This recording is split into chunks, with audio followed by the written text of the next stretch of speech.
faly miarabanao fiangonana amin'ny anaran'i Jesosy Kristy tompontsika ary manonona ao aminao ny fahasoavany. Andao homanintsika ao amin'ny fiderana ny FFPM fa 700 sy ny firana fanampiny fa 700.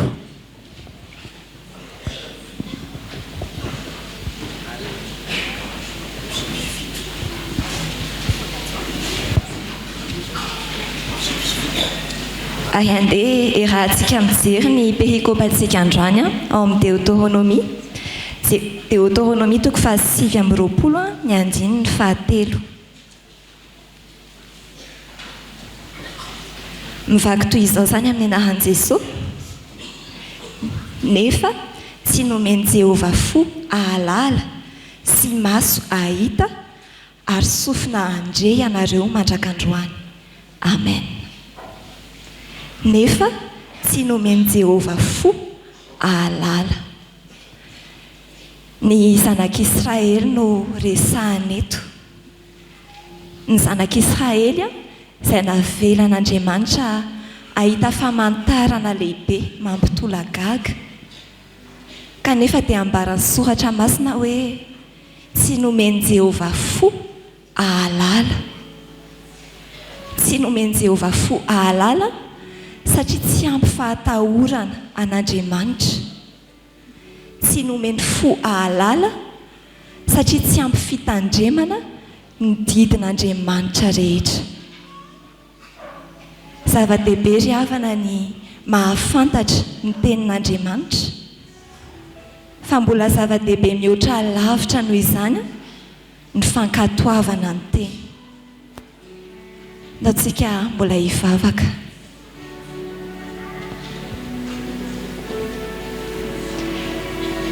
Tompo malalo, ndreto izay fiangonanao, izay nampahitanao famantarana lehibe mahagaga. Hita amin'ny masonay tao amin'ny filazantsaranao zany. Fahagagana lehibe no nampahitanao anay raha natsanganao tamin'ny maty Jesosy Kristy ka tsy navelanao hiara-ny fahalovana tao amin'ny pasana. Mbola fahagagana lehibe koa no nataonao raha nampekarinao tany an-danitra izy. Fa ankehitriny dia mandiny teny izay Andriamanitra. Sao zahay ilay nampahitanao fahagagana kanefa tsy omenao fo ahalala. Enao hamindra fo Tompo, enao hamela ny helokay, enao hanome anay fo ahalala satria mangataka aminao izay fiangonanao ankehitriny. Omeo anay Tompo ny fo vaovao, omeo anay ny fo nofo vona ankato ny teninao rehetra. Dia ho fifalianay zany ary ho fiderana ny anaranao masina. Amin'ny anaranao Jesosy. Amen. Namini foko Jesus ni famontagne savitana ni adisuku navelana tela fakau majakiza seslo malalo mamutrisu injuniano rasuana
Mbola vakitsika ny andininy fahadimy tamin'ilay Deutéronomie toko fahasivy amby roapolo teo ihany. Amin'ny anaran'i Jesosy, tsy mofo no fihinanareo, ary tsy divay na toaka no fisotroanareo, mba ho fantatrareo fa izao no Jehova Andriamanitrareo. Amen. Mba ho fantatrareo fa izao no Jehova Andriamanitrareo. Ny kendren'Andriamanitra ry havana dia ny ahafantarantsika azy marina. Araka ny fitenin'ny Toriteny dia tsy hoe mahafantatra zavatra momba azy, fa mahafantatra azy manokana, manana azy ao am-posy ao an-tsaina mandrakariva. Izany no kendren'Andriamanitra, ahafantarantsika fa izy no Jehova Andriamanitra. Vavakisika.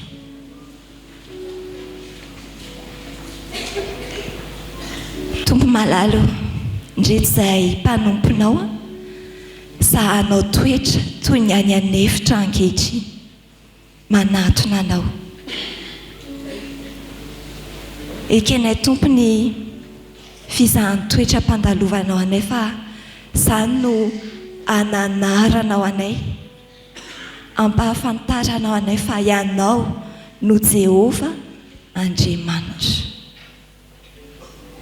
Dia tahaka ny zanak'Israely, nomenao fitafiana izy nandritry ny 70 taona, omeo izay fitafiana ho anay izahay mpamonjy eo. Tsy izay sakafo nahazatra azy na toaka na divay nahazatra azy no nomenao azy, fa nomenao hanina izy, nomenao mana hohaniny, nomenao rano sotroina nandritry ny 70 taona. Omeo izay hanina sahaza ho anay izahay mpamonjy eo, omeo izay rano hosotroinay. Ary anaty fizahan'ny toetra dia izay ahatsiaro anao, Andriamanitra mahatoky, Andriamanitra tsy manadino, Andriamanitra tsy mahafoy anay. Aoka tsy ho tononkira ho anay fotsiny no hoe aito foana Kristy, fa anaty fizahan'ny toetra dia ampianaro izahay hanandrandra anao tahaka ny Andriamanitra mpamonjy, hanandrandra anao tahaka ny Andriamanitra fitiavana, hanandrandra anao tahaka ilay Andriamanitra tsy mahafoy anay. Izany no atakay amin'ny anaran'i Jesosy Kristy. Amen. Andriamanitra fitiavana ianao, ka mihevitra ny mombanao ety, fomara naeza de tsy afaka wambavana hoe ampoana ny fahasoavana Sambaraina bibalika miandrona ety ianao no masoandro ny aviany ramiany ny ririny namandalo ianao no kintanay tantana ity kanina vakata samy pololo trampona yawe izahayany atokyana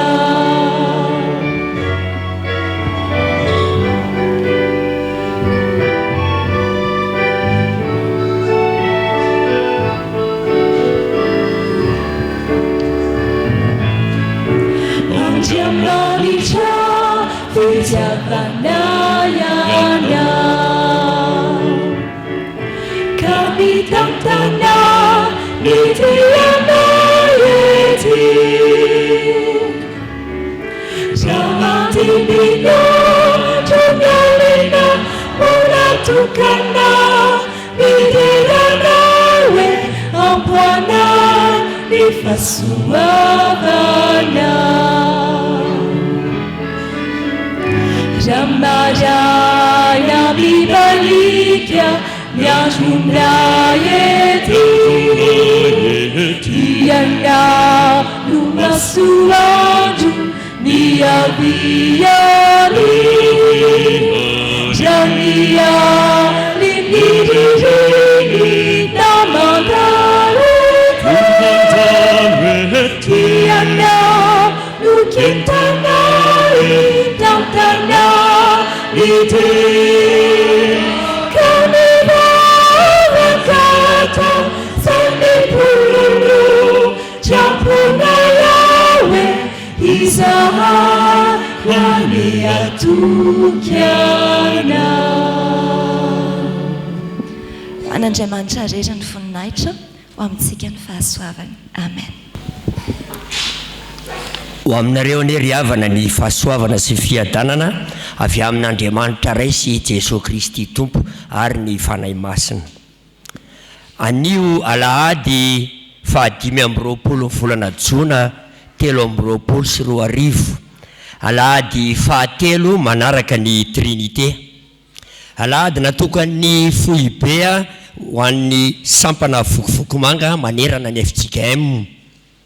Fandarana iombonana avy any amin'ny fohy be vokofoko manga no iarahantsika amin'ity anio ity. Ny loha hevitra moa izay banjinina amin'izao volana Jona zao dia ny hoe iorenan'ny fahafahana ny tompo. Zao dia anao ny anjara irany ny sampana vokofoko manga.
mitsangana sika riavana hideran'Andriamanitra amin'ny teny voalahatra.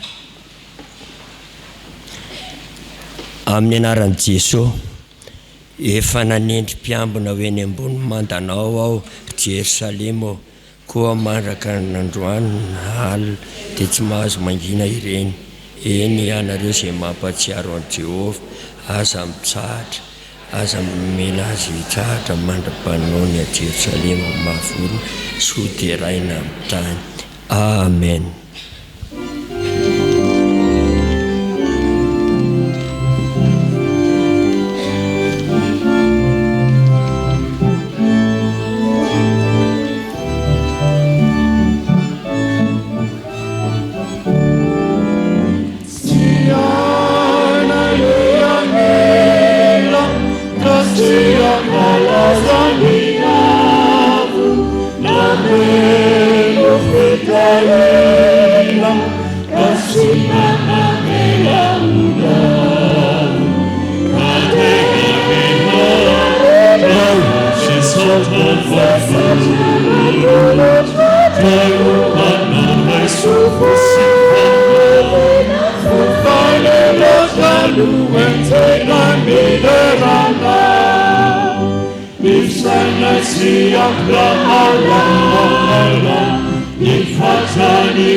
Fjkm Fitiavana raio, formatelo volona, Insana dalla muzianai, cadera vira, raio di Santa vafuro, raio vanno su fusifana, fufane lo giallo, intera milerana.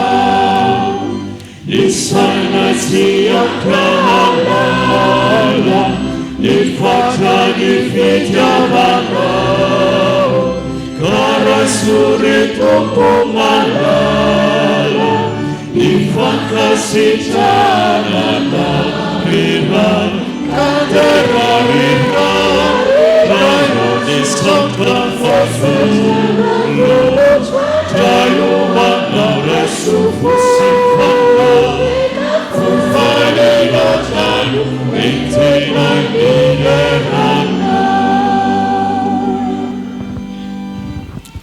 Iombona mivavaka isika. Ry Andriamanitra rainay masina indrindro, midera sy mankalaza ary manome voninahitra anao zahay fa manaiky homanda mpiambina anay ianao. Saotra anao zahay no izao alahady natokana hitondranam-bavaka ny sampana vokivoko manga manerana ny sahany Fjkm izao.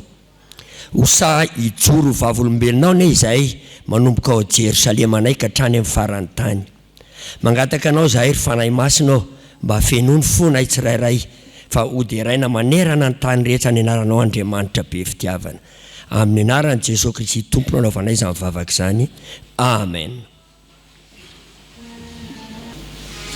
Izao dia hitsangana ny ankizy sy ny tanora anao nila voalahatra.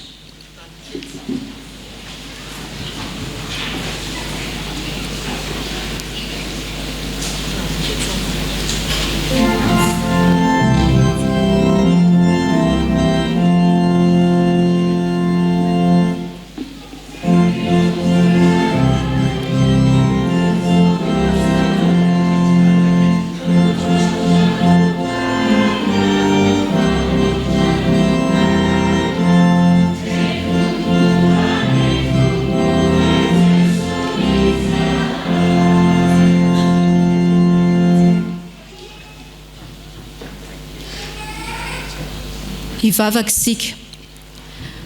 Tompo tonga indray ny fotoana andraisanay ankizy tanora fampianarana avy aminao. Misaotra fa tsy ataonao diso anjara indray izahay amin'ity anio ity ny amin'ny teninao. Tehiriza toyam-ponay tompo ny teny rehetra ren'ny sofinay mba ho sabatry ny fanahinay tokoa ary mba ho mpiaino mpakatoa tokoa izahay zandrinao. Amin'ny anaranao Jesosy no andrinay izany vavaka izany. Amen.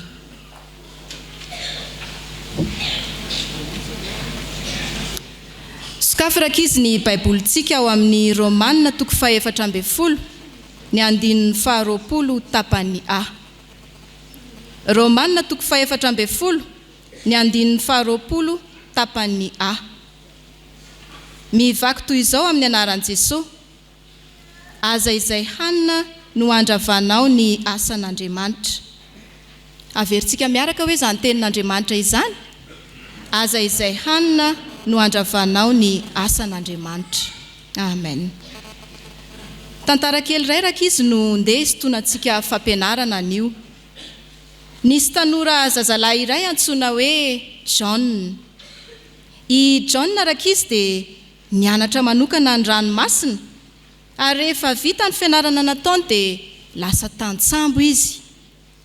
Ny tantsambo dia mandeha ambony ranomasina amam-bolana maromaro, mitatitra entana amin'irony sambo lehibe irony. Isaky ny andeha iondrana tsambo i Jona dia manantona ny renibeny foana izy, mangataka vavaka mba ho lavorary ny diny eny ambony ranomasina eny. Satria moa efa maty ny ray aman-dreniny ka ny renibeny sisany no nitaiza sy ny karakara azy. Akoatra ny vavaka izay fanaon'ny renibeny dia manafatrafatra azy foana ny renibeny tsy kasika zava-pisotro misy alikaola satria mampidoza izany sady manimba ny tena koa. Ny zanany lahy koa izany hoe ny rain'i Jona dia efa maty tamina lozam-pifamoivoizana izay tsy fahafehezana nitondra fiara tanatina amamona. Anaka, aza manendry alikaola fa tsy mahasoa anao ireny ka tandremy tsara ny tenanao izy tamin'ny zafikeliny. Eny hoy Jona, ho tandremako tsara izay afatry bebe izay. Rehefa tsy miasa nefa dia misotro avokoa ireo tantsambo namany, fa i Jona kosa dia manaja trany ilay afatry ny renibeny taminy. Any anin'ny namany izy rakizy nefa tsy nampaninina azy izany fa notohizana trano ny fahendreny. Dia tohizana trano ny zava-mitranga eo amin'ny fiainan'ireo tantsambo rehefa tsy miasa, manara-po amin'ny fisotroana sy ny lanonana maro samihafa. Indray alina nefa rakizy dia nifanena tamina tafio-drivotra mafy ny sambo ka nampivadika azy mihitsy. Ireo tantsambo namany Jona dia rendriky ny amamona avokoa ka tsy nahavotra ny tenany akory, fa i Jona kosa nanavotraina ka avotra soamantsara. Izy rery ihany no hanovelona tamin'izany. Ny verina tao an-tsainy ny afatra nataon'ny renibeny fon'izy niondrana an-tsambo. Hoy izy tamin'izany hoe raha nisotro aho izao dia maty niaraka tamin'ny rehetra. Teo voatsapany Jona rakizy fa ay ny anatry ny ray aman-dreny misy antony. Rankizy tanora, hoy ny tenin'Andriamanitra rentsika teo manao hoe aza izay hanina no andravanao ny asan'Andriamanitra. Asan'ny tanan'Andriamanitra isika ka mahasaro-piaro azy ary tsy sitrany ny hahavery anao. Tempolin'Andriamanitra ny tenantsika ary tsy sitrak'Andriamanitra ny hanimbana izany. Ny faharoa dia hoe enoy tsara ny teny ataon'ny ray aman-dreny amintsika. Angatao ny fanahy masina ny olo-tsainanao mba ahaizanao manitsy ny lalakalehanao, mba ho tonga tanora mendrika an'Andriamanitra tokoa ianao.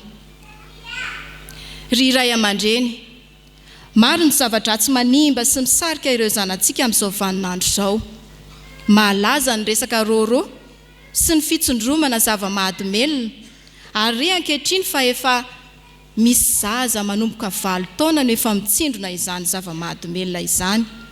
Koa aza reraka isika ray aman-dreny mananatra ny zanantsika ny amin'ny fitondrantena tokony hananan'izy ireo ary meteza ho modely hatrany mba ho tahafin'ireo zanaka ka ho taranaka vanina sy araka an'Andriamanitra ny zanantsika. Koa hoy ny soratra masina averina amintsika, aza izay hanina no andravanao ny asan'Andriamanitra. Romanina 4:20 ny 20 tapany A. Amen. Ivavaka isika. Ray eo misaotra noho ny amin'ny teninao izay norenesinay teo. Ho vatsy ny fanahinay, entinay manohitra ny fakapanahy-pahazo anay. Ampio ny tanoranao Jesosy mba ho tanora mahay mankatoa hatrany, ka tsy aminay ireto sanatrino anala-baraka ny anaranao. Ankininay ampelatananao ary Jesosy ny tanora rehetra. Naiza misy azy ireny mba ho arovanao. Noho ny amin'ny anarantsonao Jesosy, no andrinay izany vavaka izany. Amen.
Araka ivavaka sika tompo. Misaotra anao zay ry Andriamanitra raisy zanaka fanamasina fa mbola nomenao fotoana ahafahana mamaky sy hainy ny teninao. Avy fanamasinao manampianay amin'ny famakiana ny teny mba tsy handiso ary ampiko ny mpanompo izay hitondra ny hafatrao.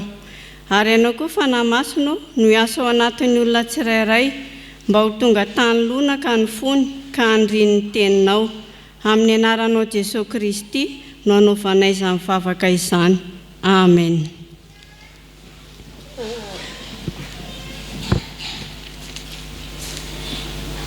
Araka ny mahazatra eto amin'ny fitandremana Isotry Fitiavana dia ny Baiboly dia manao amakiana ny teny isaky ny Alahady farany amin'ny volana. Ho fampatsahivana ny antom-bavaka Jesosy Kristy sy ho mariky ny fiombona ny kristianina. Iaraka hamaky sy hain'ny soratra masina isika ao amin'ny fanekena taloha bokin'ny Deutéronomie toko 7:20 andininy voalohany ka hatramin'ny 5. Rehefa hita dia ho vakiana amin'ny anaran'ny Tompo.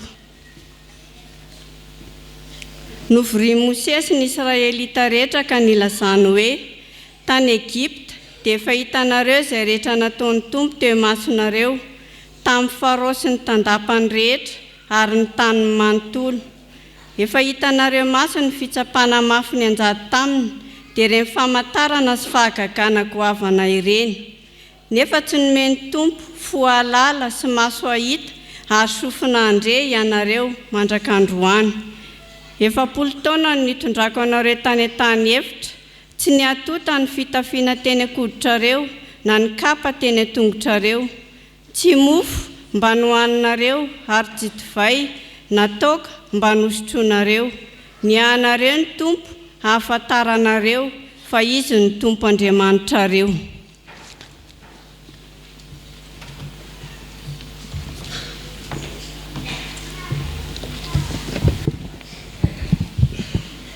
Mbola toizantsika ny famakiana ny soratra masina ao amin'ny fanekena vaovao filazantsara araka ny marka toko 7 andimy 7:20 ka hatramin'ny 7:20. Ary ho faranantsika ny famakiana ny soratra masina ao amin'ny epistily ho an'ny Romanina toko 7:20 andimy 7:20 ka hatramin'ny 7:20. Rehefa hita dia ho vakiana amin'ny anaran'ny Tompo. Noho ny tafaverina teo amin'ny mpianatra hafa ary Jesosy efa mianaka dia nahita vahoaka maro nanodidina ireto mpianatra ary koa mpahay lalàna niady hevitra taminy teo. Raha vao nahita ny Jesosy ny vahoaka rehetra dia talanjana sady faly ka nirohatra niarahaba azy. Dia nanontany ireo mpianatra Jesosy nanao hoe inona zaty adianareo hevitra amin'ny mpahay lalàna? Fa nisy olona iray tamin'ny vahoaka namaly azy hoe mpampianatra nietiko eto aminao ny zanakolahy fa azo ny fanamampahamona. Ary na aiza azony azy dia alaviny amin'ny tany ilay zaza ary ataony mandovory sy mikitro nify dia minjitra eo. Niangaviako ny mpianatra ao androaka ilay fanahy kanefa tsy vitany. Dia hoy Jesosy tamin'ny vahoaka, karazan'olona tsy mino ianareo, mandra-pahoviana no hitoerako eto aminareo, mandra-pahoviana no andeferako aminareo. Ento aty amiko ny zaza. Dia nientiny teo aminy izy. Raha vao nahitan Jesosy ilay fanahy dia nataony fanitsitana ilay zaza ka nianjera tamin'ny tany ary niolanolana sy nandovory. Ary nantany rain-drazazalahy Jesosy hoe hatramin'ny oviana izao? Dia hoy ny rainy, hatramin'ny fahakeliny. Ary matetika izy no nazeran'io fanahy io tany anaty afo sy tany anaty rano namonoana azy. Ka raha misy efanao re dia mamindrafo aminay ka vonjeo izahay. Fa hoy ny navalin'i Jesosy azy, raha misy efako hoe tsy misy tsy efan'izay mino. Avy hatrany ilay ran'ilay zaza dia niantsoantso mafy nanao hoe mino aho nefa vonjeo fa tsy ampy finoana. Nahita ny vahoaka ny tangorona teo i Jesosy dia niteny mafy ilay fanahy maloto nanao hoe mandidy anao aho ry fanahy mampahomona sady mamparenina. Miala amin'io zaza io ary aza miverina ao amin'ny tsony. Dia nananana ilay fanahy sady nampifanitisitina mafy ny zaza no niala taminy. Nitsitra toy ny maty ilay zaza ka natao maro hoe maty. fa noraisin'i Jesosy ny tanan'ilay zaza hanarenany azy dia tafatsangana tokoa izy. Rehefa tonga tao an-trano Jesosy dia nanontany azy manokana ny mpianany nanao hoe nahoana izahay no tsy naharoaka azy iny? Dia hoy Jesosy taminy, iny karazany iny dia tsy mba fomba azo amoahana azy, dia fomba azo amoahana azy afa-tsy ny fivavahana ihany.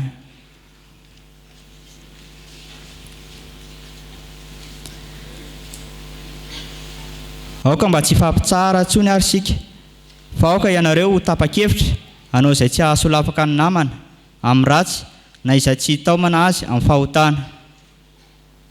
Tafaray amin'ny Jesosy Tompo aho ka fantatro ary azo antoka fa tsy misy zavatra maloto fotsiny amin'izao, fa izay iverin'ny olona ho maloto no maloto aminy. Raha miteraka alahelo ho an'ny namanao ny fihinananao zavatra dia tsy mizotra araka ny fitiavana intsony ianao. Aza simbanao amin'ny fihinananao zavatra ilay namanao fa efa maty Kristy ho famonjena azy. Aoka tsy ampiteny ratsy ny sasany izay iverinao soa anao, fa tsy izay mihinana na misotro no manana ny fanjakan'Andriamanitra, fa izay manao ny marina sy mikatsaka fiadanana ary mifaly ao amin'ny fanahy masina. Ka izay manompo an'i Kristy arak'izany no sitrak'Andriamanitra sady ankatoavin'ny olombelona. Izay mampitombo ny fiadanana ary no aoka hokatsahantsika mba amin'izay fanampiantsika iorina amin'ny finoana. Fa izay sakafo no andravanao ny asana, fa aza izay sakafo no andravanao ny asan'Andriamanitra. Eny, madio ka aza hanina avokoa ny zavatra rehetra. Nefa kosa ratsy ny mihinan-javatra raha mahasolafaka ny namana amin'ny ratsy izany.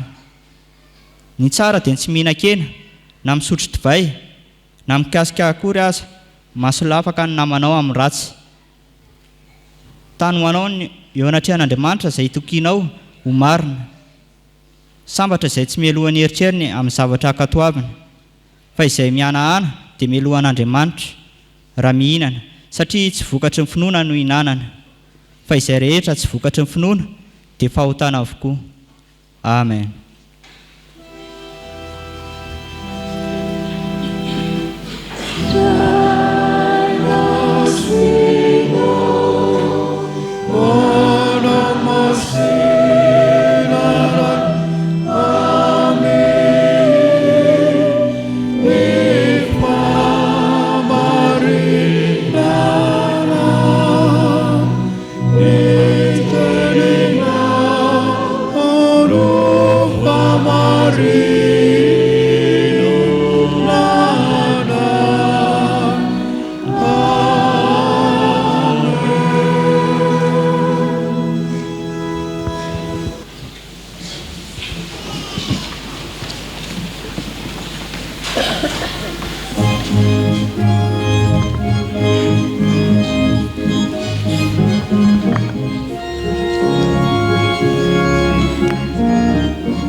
Mbola ho aminareo hatrany ny riavana ny famindrampo sy ny fiadanana avy amin'Andriamanitra Ray sy Jesosy Tompontsika.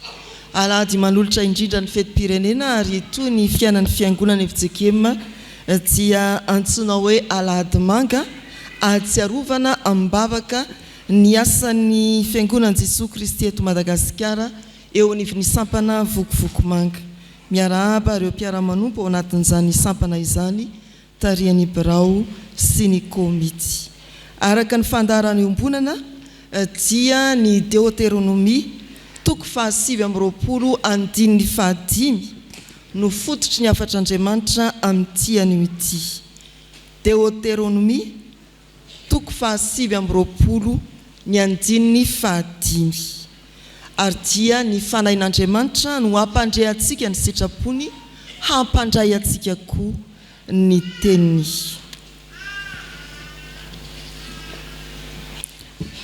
Soratra masina averina indray amin'ny anaran'ny Tompo manao hoe tsy mofo no fihinanareo ary tsy divay natoka no fisotronareo mba ho fantatrareo fa izaho no Jehova Andriamanitrareo.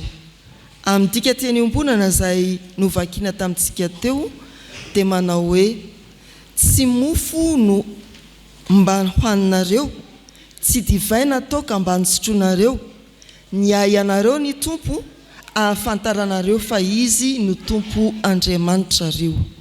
Tsy mofo mba nohaninareo, tsy divay natoka mba nisotronareo, niay anareo ny Tompo ahafantaranareo fa izy no Andriamanitrareo. Ten'ny Tompo tamin'ny alalan'i Mosesy ho an'ny zanak'Israely izany ry havana. Hampitodiana ny zanak'Israely amin'Andriamanitra lay miahy azy ireo.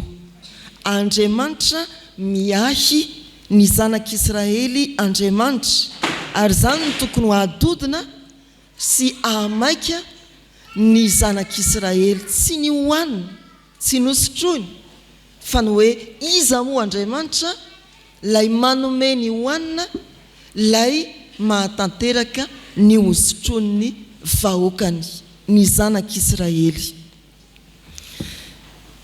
Tena zava-manahirana antsika ry havana sy ny zava-boary zany hoe inona no hohanina, inona no hosotroina.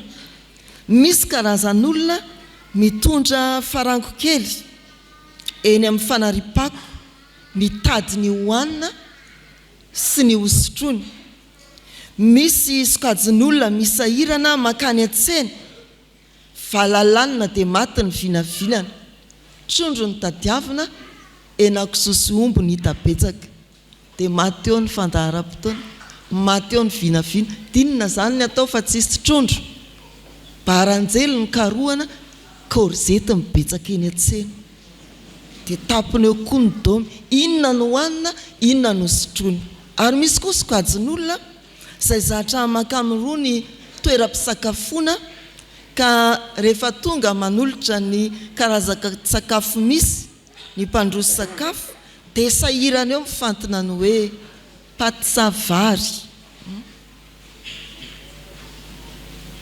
hena atono sa andrahoana, raha andrahoana indray ritra sa misy rony, dia atolotra koa ny karazana zava-pisotro. Mbola sahirana indray mifantana hoe iza mireto ary nosotroiny. Raha zava-pisotro mangatsika sa mafana dia misy imezy atao hoe 2 litatra sa tapany.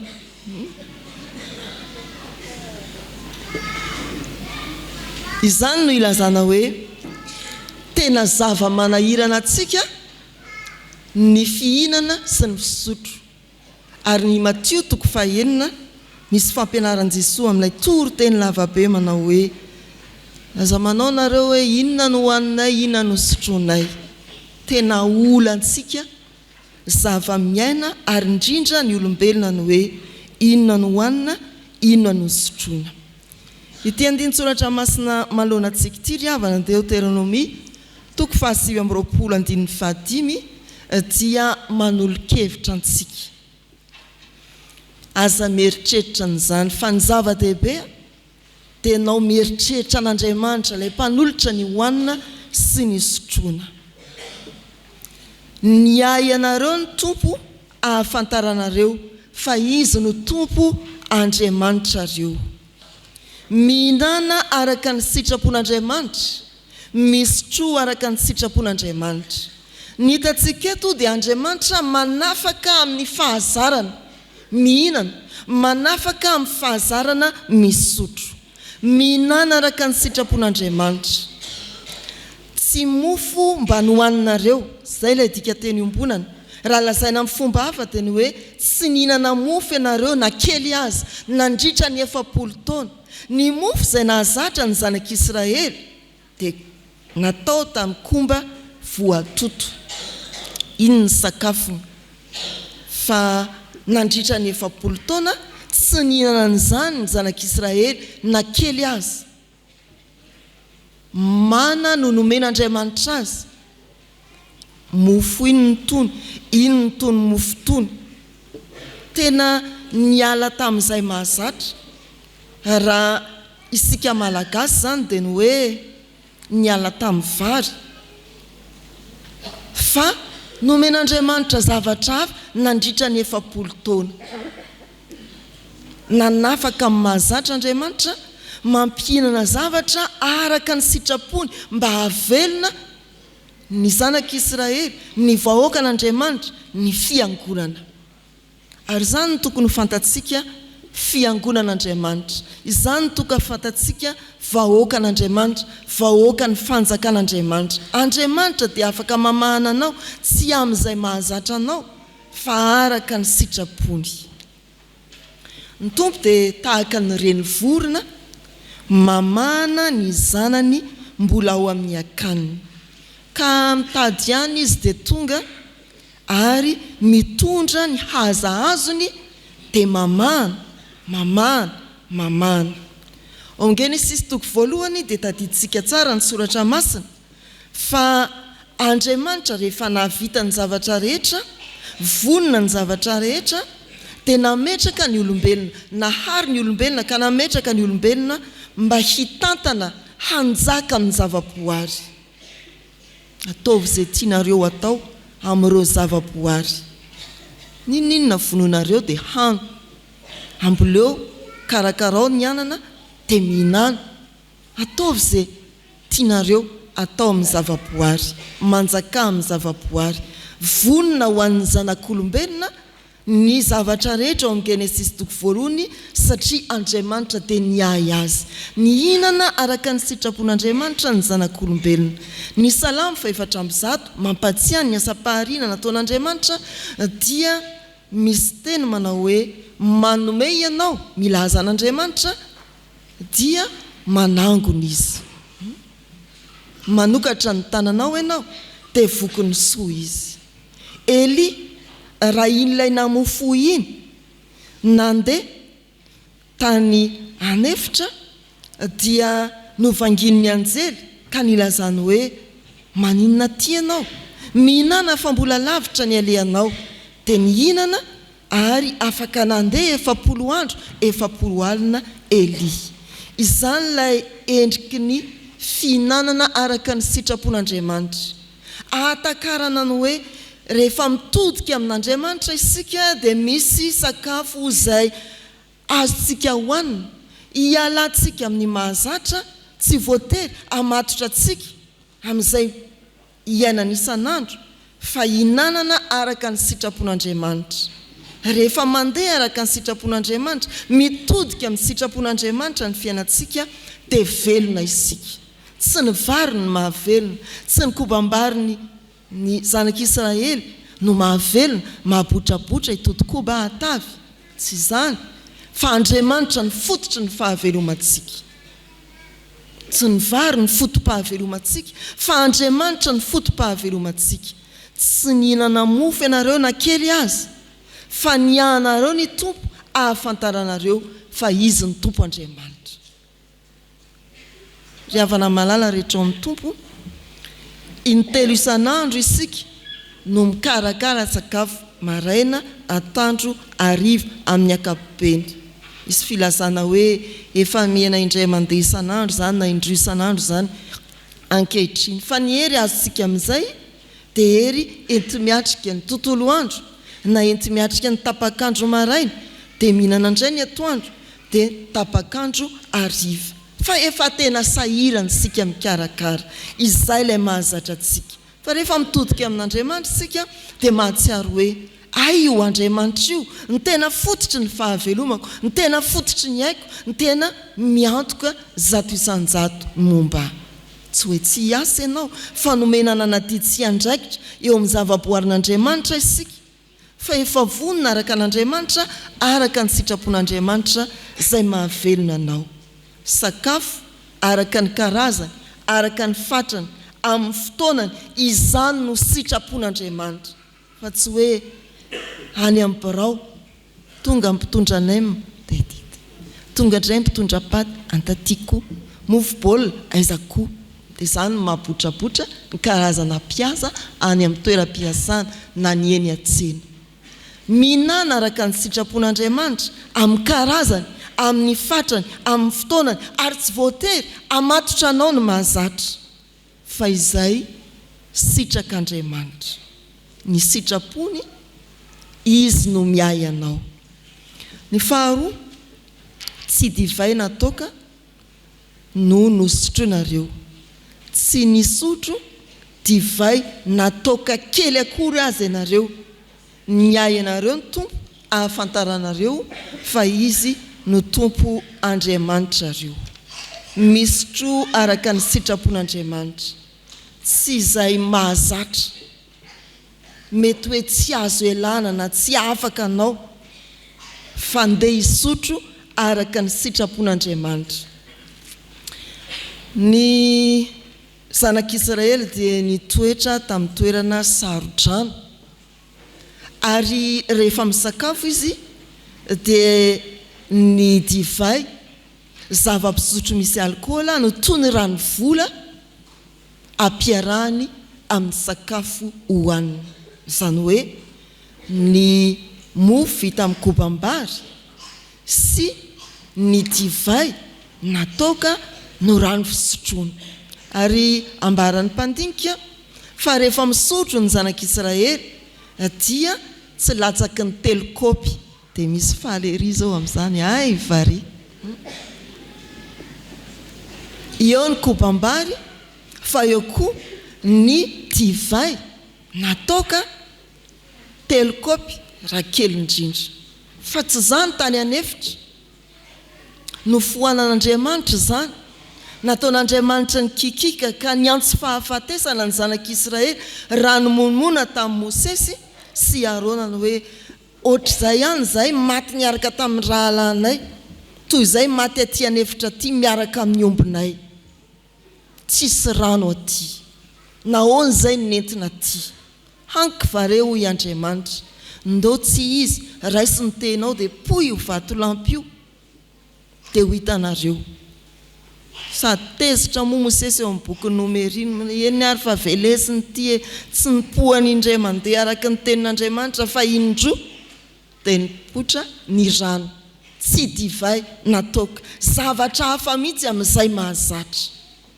ry havana malala rehetra amin'ny tompo raha te hisotro ny zanak'Israely tany anefitra satria hana no ny rano tsy nisy dia tsy hoe nitodika tamin'Andriamanitra izy fa nitodika tamin'ny Mosesy sy Arona izy nihitany teo ity perikopa ity andin-tsoratra masiny ity dia milaza hoe 4 taona tany anefitra ianareo akoatrany hoe tsy rovitra ny akanjo sipa ny kapa tsy tota ny kapanareo dia tsy nihinana ianareo koba vary izay nahazatra anareo tsy nisotro nareo divay natoka fa rano nisotronareo tsy nanendrinareo na kely ohatran'iny na nininareo zao toko ty tafita ihany eo ambany eo dia nandresin'ny fahavalo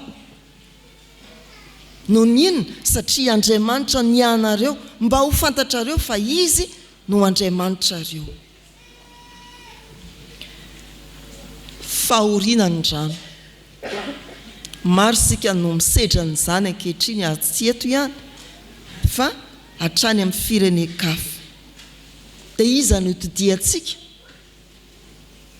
ny anna rianna sy fa rehefa tsy misy ny drano hay ny antson'Andriamanitra antsika dia hoe mitodia ty amiko tsy hoe rehefa tsy misy rano ihany fa rehefa tsy misy ny sakafo mitodia ty amiko izao ny fotom-pahavelomana mihinana araka ny sitrapon'Andriamanitra misotro araka ny sitrapon'Andriamanitra raha mikasika ny vokovokomanga ry havana na ny fifadiana izao tantara tsy hivy ny soratra masina amintsika izao dia ny hoe hay ny mahazatra azo ialana rehefa vonina iroso isotro araka ny sitrapon'Andriamanitra tsika raha misy zany hoe zatra divaistoka araka ny voalaza teo dia tsisy ohatran'ny zanak'Israely 3 kaopy isaky ny mihinana ve fa afaka izy satria nisotro araka ny sitrapon'Andriamanitra tany anefitra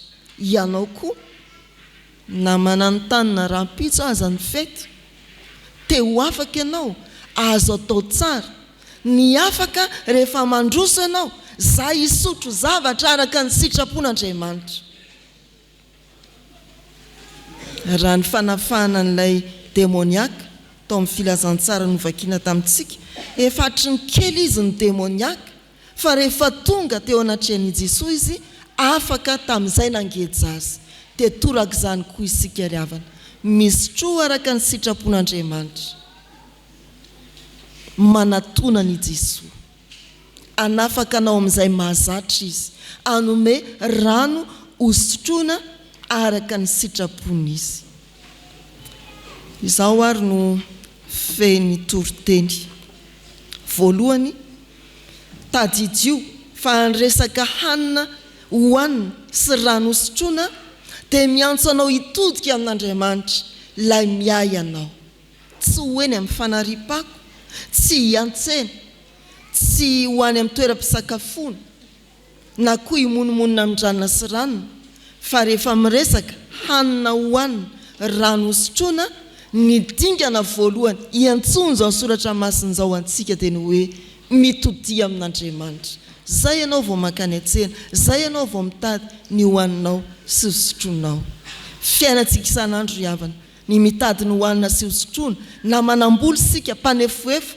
na mahantra sy fadiran'ovana samy antsona hitodika amin'Andriamanitra hitady izay hahavelona antsika tsy ny vary ny fototry ny fahavelomana na zavatra hafa mahazatra any amin'ny isam-pirenena fa Andriamanitra ny fototry ny fahavelomantsika araka ny teny eto amin'ny Deutéronomie hoe tsy mofo no fihinanareo tsy divay natoka no fisotronareo mba ho fantatrareo fa izao no Jehova Andriamanitrareo fantaro fa ny Tompo Andriamanitra no fototry ny fiainantsika antom-pahavelomantsika amen.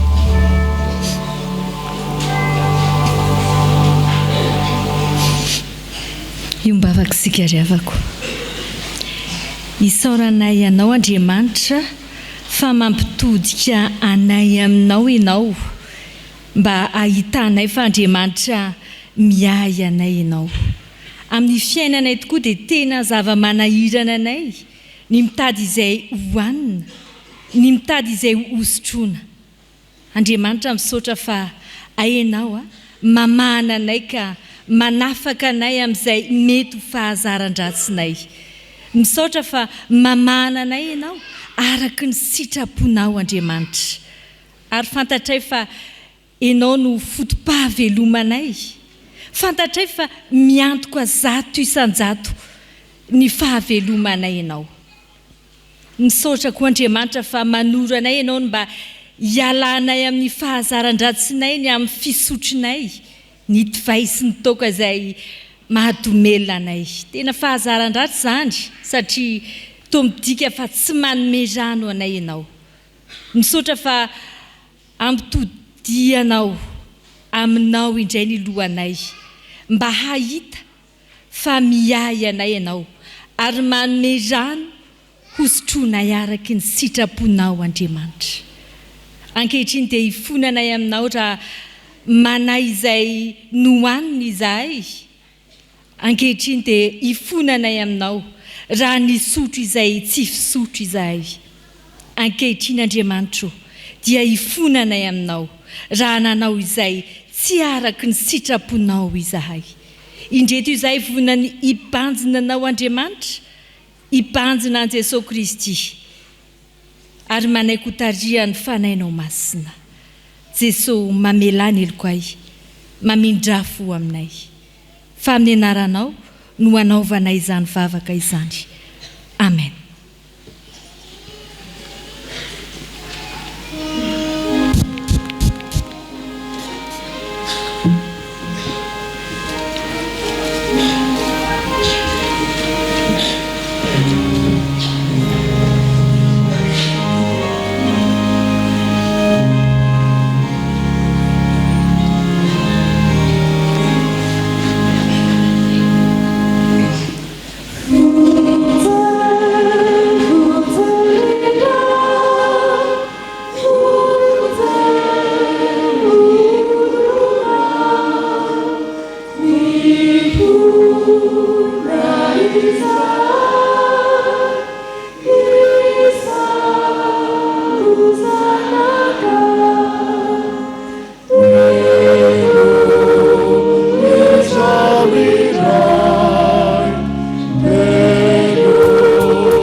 Tsika zay mibebaka marina tokoa ry havana mitsangana ndray ny tesoa fa mialan-keliko avy amin'ny tompo.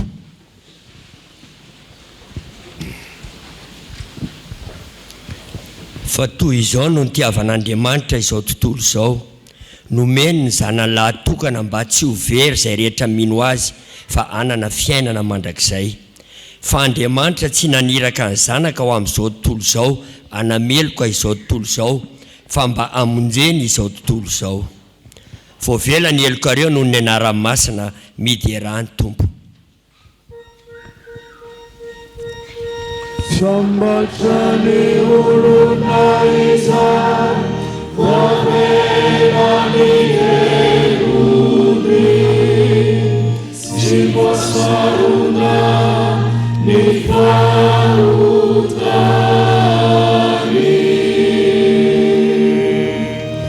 Sambatsany olona izany, tsy sainy Jehova eloka, ary tsy misy fitaka ny fanahiny.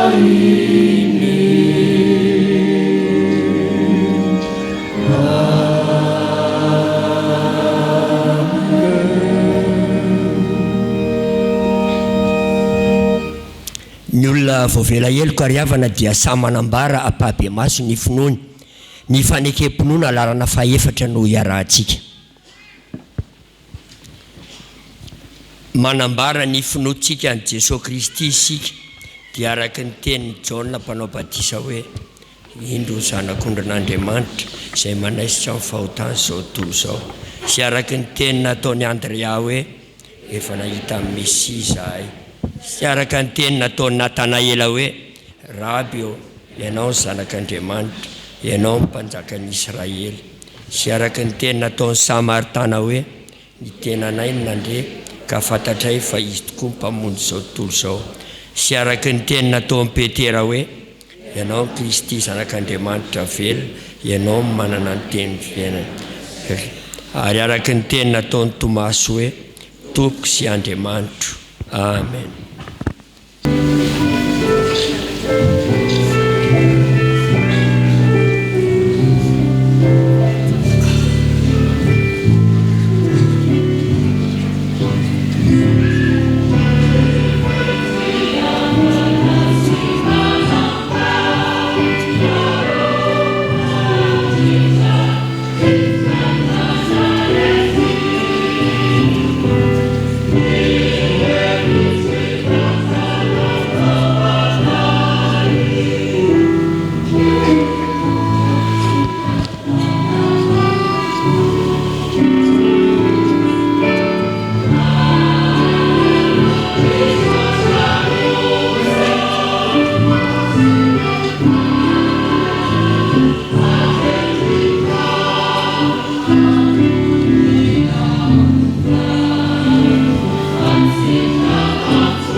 Ny asa vavolombelona manaraka ry havana dia fanaovam-panekena ireo mpikambana mbola tsy nanao fanekena avy ao amin'ny sampana vokovoko manga.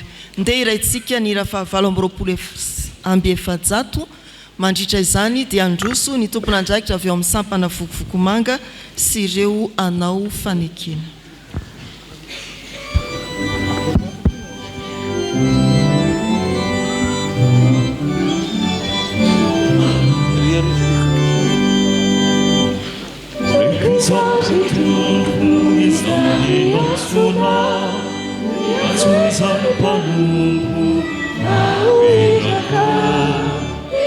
It's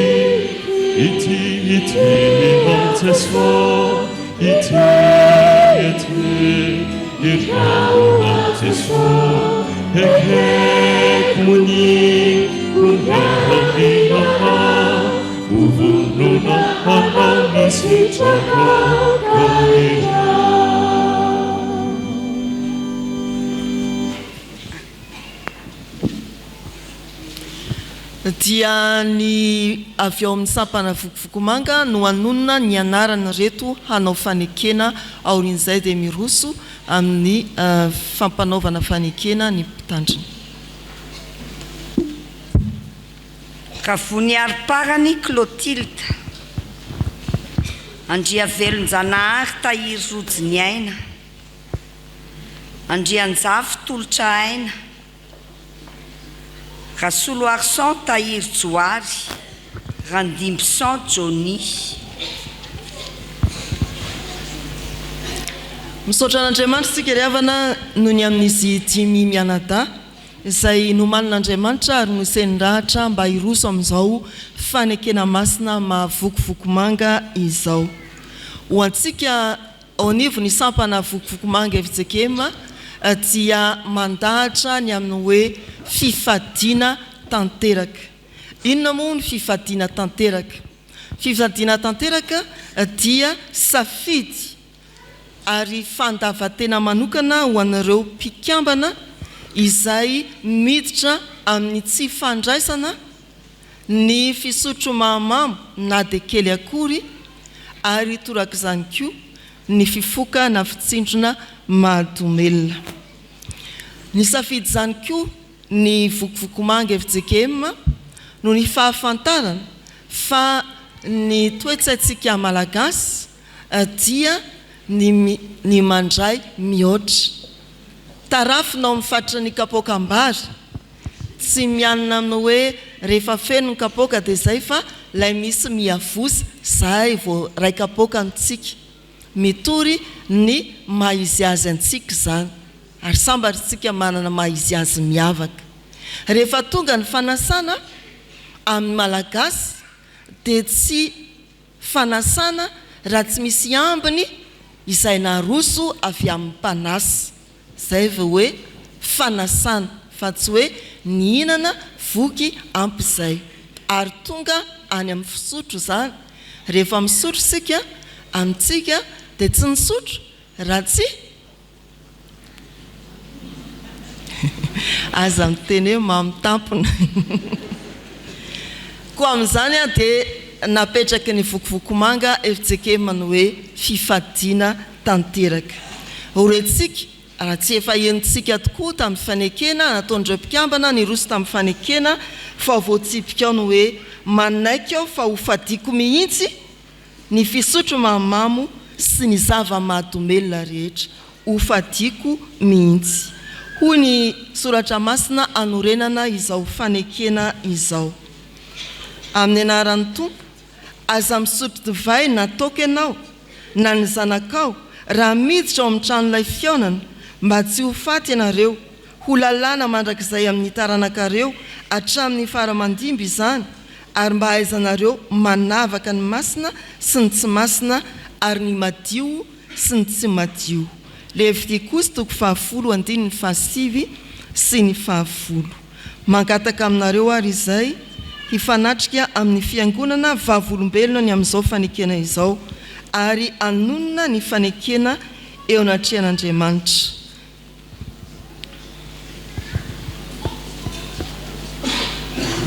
Efanatrehan'Andriamanitra sy ny fiangonana dia manaiky marina ho fadiako mihitsy ny fisotroana mahamamo sy ny zava-mahadomelona rehetra ary ataoko izay rehetra azoko atao ho famongorana azy na aiza na roviana na roviana.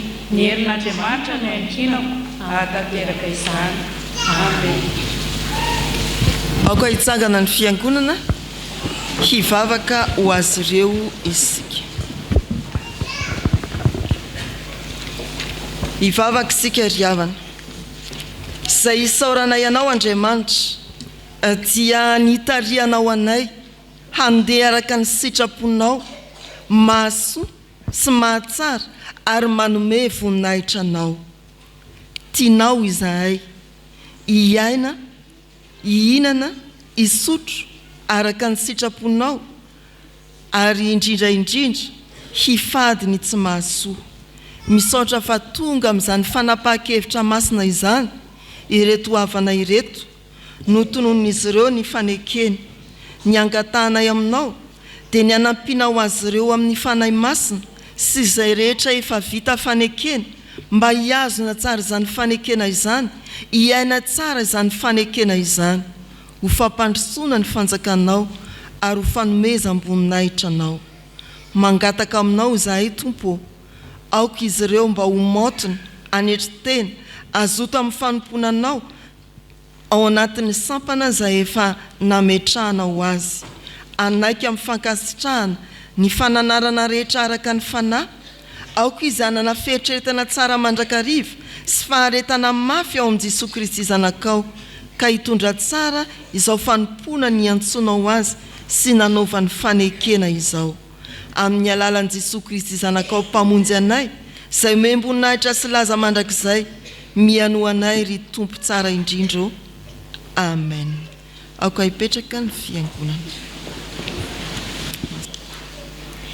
indreza ny hafalianay Andriamanitra fa nanafaka anay tamin'ny alalan'i Jesosy Kristy ianao ary ny asan'ny fanainao masina tato anatinay no nandresy lahatra anay hibanjina anao ka tsy anananay ai amin'ny izay hoanina sy hosotroana ary inana araka ny sitraponao Andriamanitra ny fanainao masina izay tato anatinay no nandresy lahatra anay mba hialanay amin'izay fahazaran-dratsy ny amin'izay zava-mahadomelona iainanay ankehitriny dia tsy hainay tsy hiteny tsy hainay tsy hanambara aminao Andriamanitra satria fantatray fa Andriamanitra mihaino vavaka ianao ary izay vavaka asandratra eto anatrehanao dia renao avokoa hivavaka ho amin'ny firenena izahay Andriamanitra taona maro ato anatin'ny fahaleovan-teny izahay ankehitriny ary isaoranay ianao zany ao anatin'izany indrindra dia tena irinay Andriamanitra ny iainanay marina izany fahaleovan-teny izany mba tsy ho sarisariny fotsiny ihany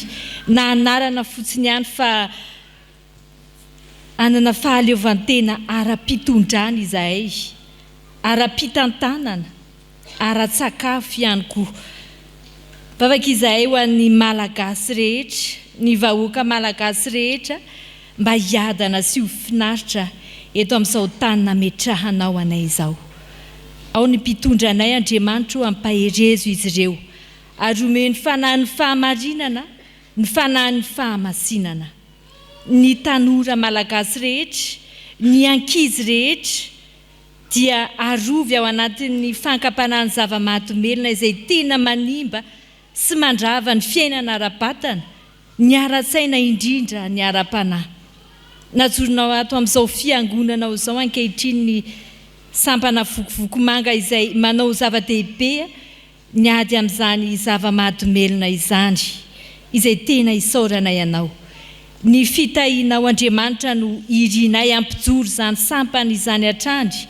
ireo ambaratonga ndrafitra rehetra ireo mpikambana rehetra na eny amin'ny fohibe na ato amin'ny fitandremana dia tehirizo ao anatin'izy ireo ny antso izay nataonao tamin'izy ireo ary tehirizo ihany koa ny fandresen-dahatra izay efa namalian'izy ireo anao Andriamanitra ary izay inonay angatahanay eto anatrehanao no ampitombonao isa amin'izany sampana vokovoko manga izany ho mpikambana ao anatin'izany izay angatahanay koa Andriamanitra ny anananay fandresen-dahatra izay tsirairay avy ka anao zava-dehibe an'izany sampana izany Andriamanitra ao anatin'ny vina izay napetraky ny fiangonan'i Jesosy Kristy eto Madagasikara dia tanao amin'ny finoana izahay mba tsy hanana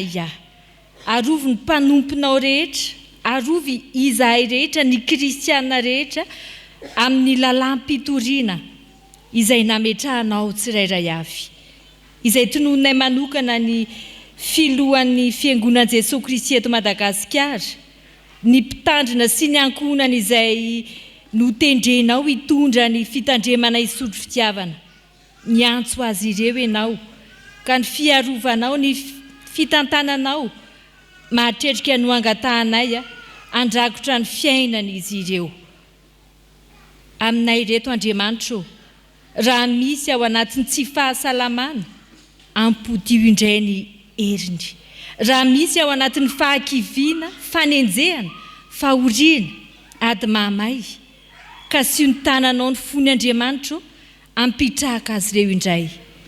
Fa izay angatahanay aminao dia feno fifaliana ny androm-piainanay, ka tsy ananay ahy izay, ary andeha araky ny sitraponao amin'ny androm-piainanay rehetra. Ataonay ny vavakay amin'ny anaran'i Jesosy.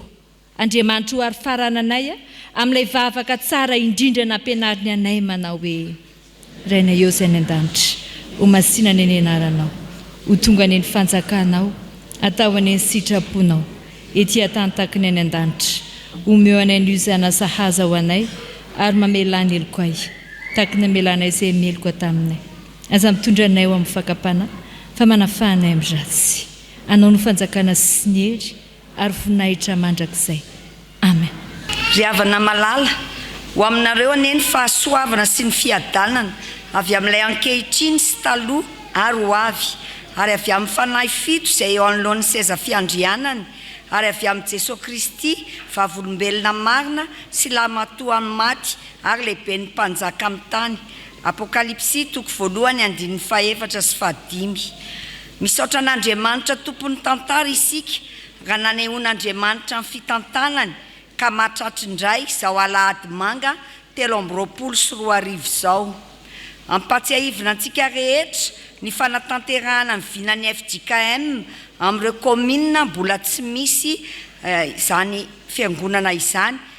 Ny fanorenana trano fiangonana vaovao any Ambatolahy tany fotsy no anjaran'ny sampana vokovoko manga Fjkm. Eo ampamitany izany isika izao, ary kasaina hotokanana amin'ny 20 Desambra 2023 raha sitrapon'Andriamanitra. Ankoatra ny ezaka efa ataontsika amin'ny fitoriana amin'ny filazantsara, anafahana ny olona amin'ny ratsy rehetra, indrindra ny fidorohana ny zava-mahadomelona, dia tsy miafina amintsika fa mihasarotra amin'ny vanim-potoana diavintsika ankehitriny amin'ny ady amin'ny zava-mahadomelona ity. Mirongatra ary mandripaka tanora tsy misy toy izany ny fiparitahan'ny héroïne na roro ankehitriny. Andray ny andraiky ny fanjakana, fa misy ny azontsika atao avetrany, dia ny manara-maso ny zanatsika sy ny mpiray tanàna amintsika, sao efa misy dia mpanjaitra ny sandriny na misy fihetsika hafahafa izay tsy fanaony hitantsika eny aminy. Aza andrasana efa lasa daly ireo tanorantsika vao ho taitra isika. Natao alohan'ny fetim-pirenena trano moa ity alahady manga ity. Ampatsiahivina ny malagasy fa azo atao tsara ny mankalaza fety tsy misy zava-mahamamo sy zava-mahadomelona. Ary amin'ity taona ity dia efa ao anatin'ny fety mihitsy ny alahady manga.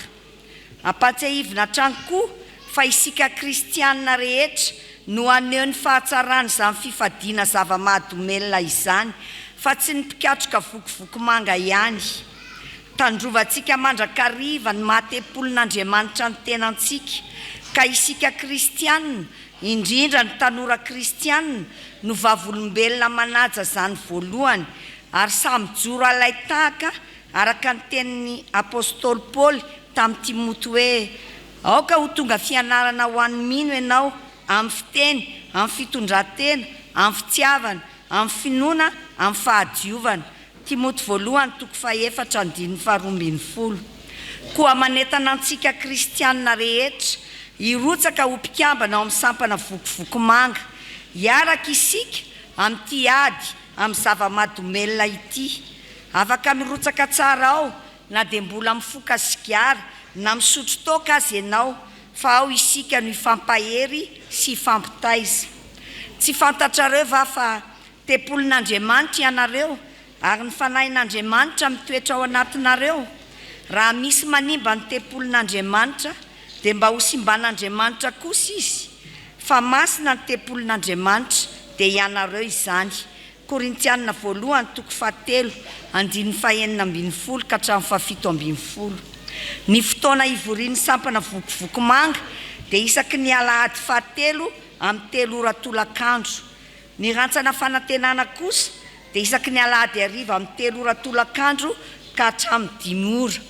Misy voamiera 3 ao, ny voamiera ny aim-panahy, voamiera ny vatana sy ny saina ary ny voamiera teknika miandraikitra amin'ny fampianaran-kira. Koa raha ny zanaka no afaka anareo dia ho afaka tokoa ianareo. Jona toko 9 andiny 9:30. Ho an'Andriamanitra irery ihany ny voninahitra ary ho amintsika mandrakariva amin'ny fiadanana. Fanentanana avy amin'ny komity ny fandraisan-tanana ny mpitandrina. Fahasany isika voaforona tao amin'ny Kristy Jesosy mba hanao asa tsara. Efesiana toko 2 andiny 10 tapany voalohany. Zany andiny soratra masiny zany no nofinidy ho teny faneva iainana mandritra ny fandraisan-tanana ny mpitandrina andreny manana miaro somenakavy izay iarahana amin'ny sonodam-paritany ny alarobia 7 jolay ary iarahana amin'ny reny fiangonana sy ny zanakapelezana ny alahady 13 jolay 13 avy zao raha sitrapony tompo. Efa nambaro ambenimbeny moa fa ny fanolorantsika izay fohitsika no asa tsara voalohany sy mendrika indrindra. Akatoko ny fetim-pirenena ny andro an'io ry havana, samy manao izay ho hafa ny tsirairay amin'ny fandaniana maro samihafa. Fa ny tena marika andrefesana ny kalitaon'ny fitiavan-tanindrazana na ny fitiavana ny firenena dia ny fanaporofona amin'ny alalan'ny fihetsika. Fanaporofona amin'ny alalan'ny fihetsika. Eo zany ny fitondrana ambavaka ho an'ny tanindrazana na ho an'ny firenena. Ao anatin'izay ny fitondrana ambavaka ny mpitondra samihafa ary iray amin'ireny ny ray aman-dreny mpitandrina izay ho raisi-tanana. Eo ihany koa ny asa soa ho an'ny tanindrazana. Ao anatin'izany ny fiheverana ny hafa isan'izany. Ny asa soa ho an'ny ray aman-dreny mpitandrina izay ho raisi-tanana. Ho anao izay mitombona eo am-pitoeran'io ary no iantefany izao fanentanana izao. Meteza ho olon'ny fitiavan-tanindrazana ka hitondra ambavaka izao ray aman-dreny mpitandrina ho raisi-tanana izao ary ahafoy zava-tsoa ho azy satria fantatsika loatra fa izao ray aman-dreny mpitandrina izao dia miezaka mampandroso sy miaro ny finoantsika tsy ho rotoky ny fampianaran-diso. Dia andeha ary isika ianday ambavy aneo izany fitiavana ny ray aman-dreny mpitandrina izay ho raisi-tanana izay. Toy izao manaraka izao ary ny fomba anehoantsika ny fahafahana maneho izay mari-pitiavana sy mari-pahafoizana ho amin'ny fandraisan-tanana ny mpitandrina izao. Samy tsapany paositsika isika ry havana. Manomboka aty amin'ny mpanentana isika eny toerana ihany koa. Isapany paositsika sy ny poketratsika isika rehetra eny am-pitoerana. Ka anao tonom-bola araka izay fahafahatsika rehefa mandalo ny dekona aoriana izao itenena ny mpanentana izao. Misy kosa amintsika ny safidy tsy hanangan-tanana fa hanolotra kosa eny ambaravarana androtsaka izay foy amin'ny ezako fandraisan-tanana ny mpitandrina amin'ny boaty ny rakitra. Tena ihany manamarika ry havana fa amin'io alahady 13 jolay fandraisan-tanana ny mpitandrina iarahana amin'ireny fiangonana io dia hiara isakafo isika. Hiara isakafo isika aneo fiombonana amin'ny mpitandrina mianakavy. Koa ho fiomanana ny pitsopitsony amin'ny fanatotosana izany sakafo agape izany dia ny komity dia hipetraka eo ao an-tokotanim-piangonana manomboka amin'ny heriny anio, izany hoe ny alahady 2 jolay andray izay fohitsika amin'izany fanomanana ny agape izany.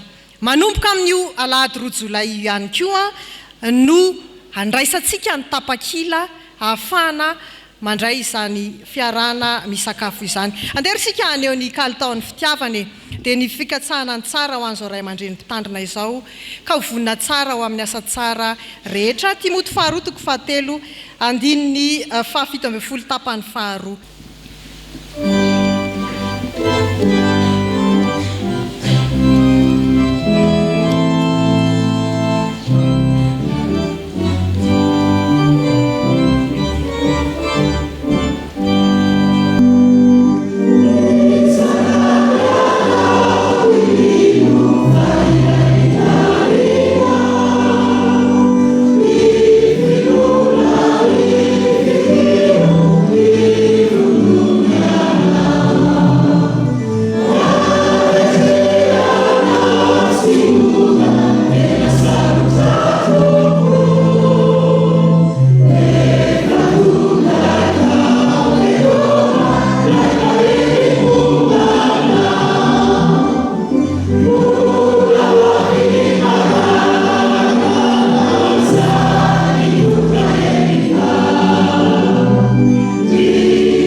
dia tozo indray ry havana ny vokatra azontsika androany.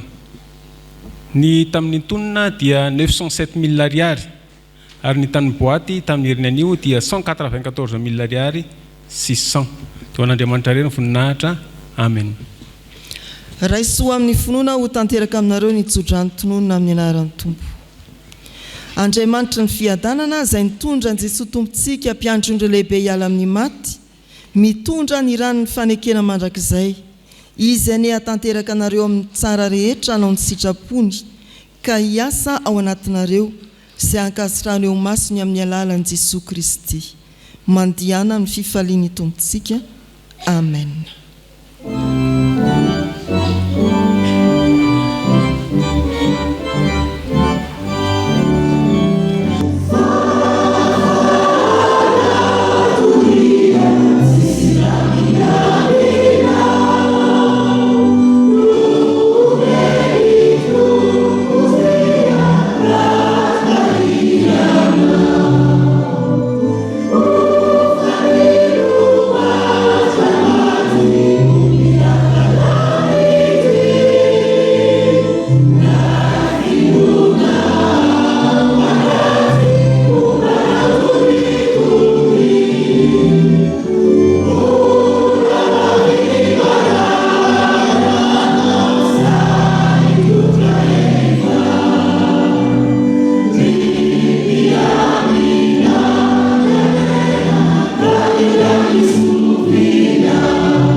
Ho an'Andriamanitra irery anany ny voninahitra amin'ny anaran'ny Ray sy ny Zanaka ary ny fanahy masina.